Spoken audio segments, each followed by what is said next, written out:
In sports, we often talk about discipline and strategy, but there's a dark corner in mixed martial arts where those words mean nothing. Vyacheslav Datsik is not an athlete, he is a force of chaos. A man who went from knocking out UFC champions in his debut to escaping psychiatric hospitals and ending up on the front lines of a real war. Today, we're not just analyzing his fights, but the mythology of a man who has lived between prison cells, madness, and a punching power that defies all medical logic.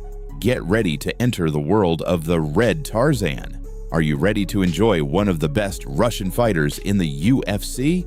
You can pause now to grab your favorite drink and a snack. You won't regret it. The Rise from the Abyss, 1980 to 1998. Datsik grew up in Slantsy, an industrial area of Russia where survival was the only priority after the fall of the Soviet Union.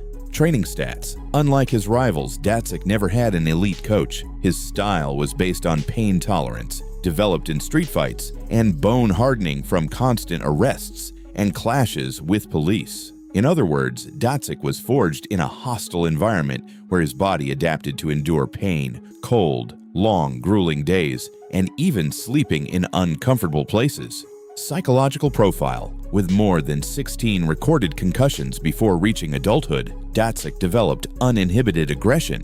For him, the ring was not a place of honor, but a place where he could break people for free. He loved it. He could step into the cage and punish whoever was put in front of him without consequences. That's how the legend began. The Miracle of 1999.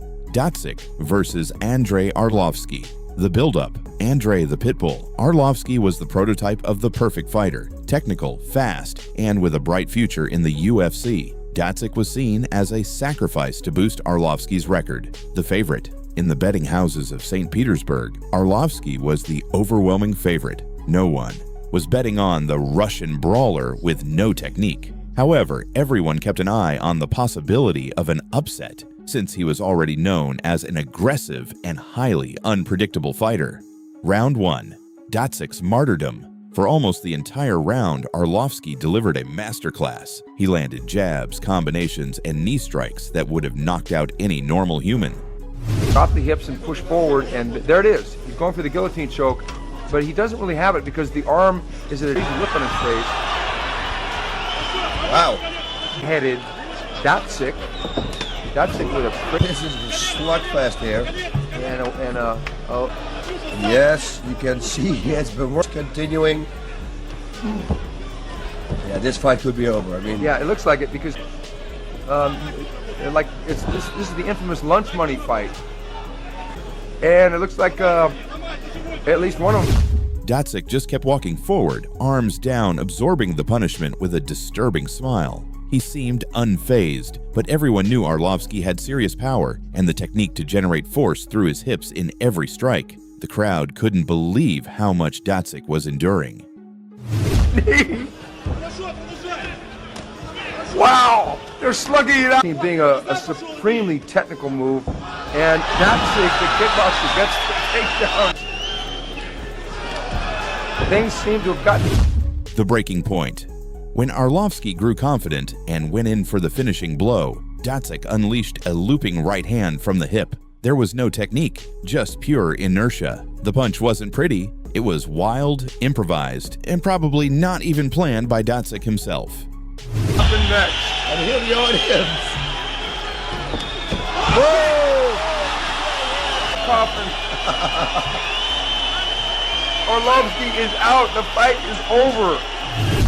The result, Arlovsky dropped as if he had been shot. The video of that knockout remains one of the most watched in the history of Russian MMA. A complete unknown had just turned off the lights of a future legend in only 6 minutes of carnage. Even though the round told a very different story at first, the crowd quickly made Datsik's brutal knockout go viral. An unknown fighter who had just put the favorite to sleep after absorbing 5 straight minutes of punishment. The Lost Decade, Robberies, Norway, and the Asylum. After his debut, Datsik's life turned into something out of a crime movie script. The Crime. He specialized in robbing mobile phone stores. He was eventually captured, and after a bizarre trial, in which he claimed to be the son of a Norse god, he was sent to a high-security psychiatric hospital.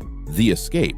In 2010, he escaped from the hospital by tearing down the fences with his bare hands. He illegally crossed the border into Norway. There, in an act of pure madness, he walked into a police station with a loaded weapon, asking for political asylum. The return, Norway declared him sane but dangerous, and deported him back to Russia, where he spent nearly 9 years in high-security prisons. No one expected this outcome after his incredible and widely recognized debut, but his redemption would not take long to arrive. Redemption through pain. Datsyk versus Alexander Emelianenko, 2022. The context: Alexander Emelianenko, brother of the legendary Fedor, represented the aristocracy of Russian MMA. The rivalry with Datsyk lasted 13 years before finally materializing in the ring. The training. Datsyk, now with a much heavier and slower physique, focused solely on the explosive power of a single punch. The one-round fight. The world expected Alexander's boxing technique to dominate Datsyk. Everyone knew Datsyk could carry knockout power, but skill and strategy were supposed to outweigh unpredictability. This time, that wouldn't be the case. The 13 seconds, the bell rang. Datsyk didn't wait. He charged like a wounded bull. Alexander tried to step back to use his reach, but Datsyk landed a massive left hand that caused Alexander's body to collapse dramatically. Пошел в размен Datsyk, понятное дело, именно этого от него ожидал. Вот это первых же секундах от Datsyka! Wow! Impact. This knockout ended Emelianenko's elite career and cemented Datsyk as the executioner of legends. It took only 13 seconds, a fight many expected to last much longer given both fighters' experience. But as one commentator said, if you blinked, you missed it. The Carnival of Terror, Bigfoot Silva and the Giant's Datsyk became the gatekeeper for UFC veterans arriving in Russia. Versus Bigfoot Silva. Silva came in with the reputation of having defeated Fedor, but Datsyk doesn't respect hierarchies. He used his natural armor, his ability to absorb punishment, to get inside Silva's guard and batter him until the Brazilian couldn't even raise his hands. He completely ignored the pain and what it takes to charge an opponent, finishing the fight quickly by exploiting his raw attributes.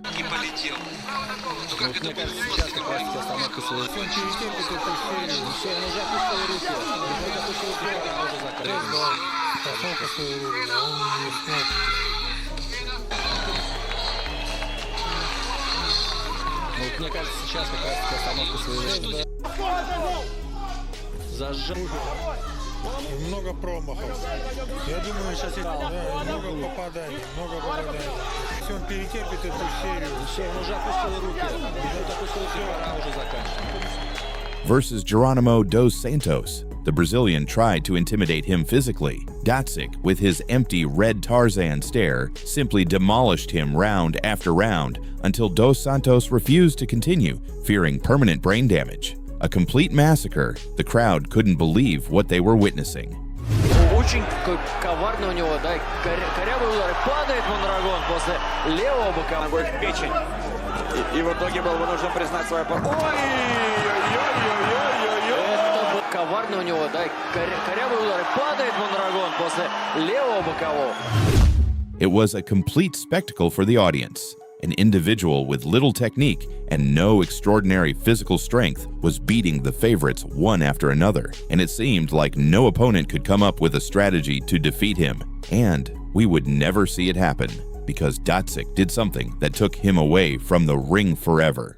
The final act of the maniac, Vyacheslav Datsyk, is a reminder that in the rawest form of fighting, technique can fail against pure madness. His career came to an abrupt end in 2024 when he traded his gloves for a rifle, voluntarily joining the Russian army. Was Datsyk truly a fighter or simply a man too insane to feel fear? What's certain is that whether you like it or not, the Red Tarzan wrote one of the wildest and bloodiest chapters in the history of combat sports. Leave us a comment with your thoughts on this Russian case. If you enjoyed the video, hit like and share it with your friends. We promise to bring you the best fights